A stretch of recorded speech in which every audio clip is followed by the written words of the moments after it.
So I saw a couple articles I want to talk about regarding the ongoing housing affordability crisis in light of the lack of stimulus checks that seem we will not be getting until, I would guess, at least a couple months.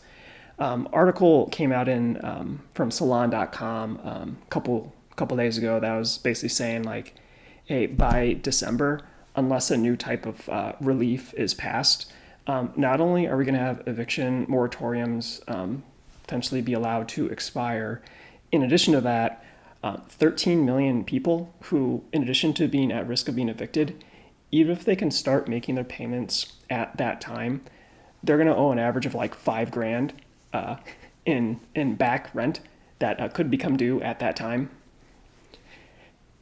At a time when clearly these people already don't have money. Meanwhile, housing prices at all-time highs at many places in the country. Did something a couple weeks ago with Boston, housing prices near record highs while eviction was allowed by the state to continue a couple weeks ago. In Los Angeles County, we're seeing something where similar home prices are at record highs. Just talking about housing affordability in general. So in Seattle, now we're saying that a millennial on average at current housing prices in Seattle would need to save for 16 years for a down payment for a house. So at a time when almost all the economic data is showing that people can't afford housing, either like paying their mortgage or being able to afford rent, we have housing prices at record highs in a ton of places. Just as every economist would have predicted.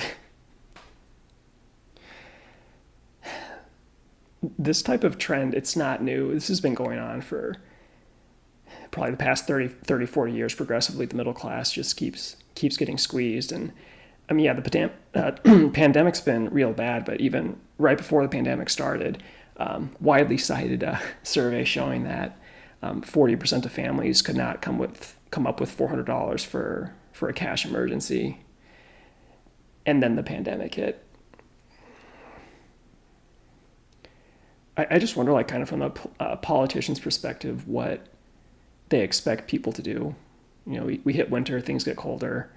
Depending on what happens in the elections, we might have like major gridlock, or who knows, things might get fast tracked, or nothing might happen until after the new inauguration in January. It's real hard to say. It basically looks like the average American family is in real tough shape if you're bottom 80%. Meanwhile, we're told to keep dividing ourselves over cultural issues.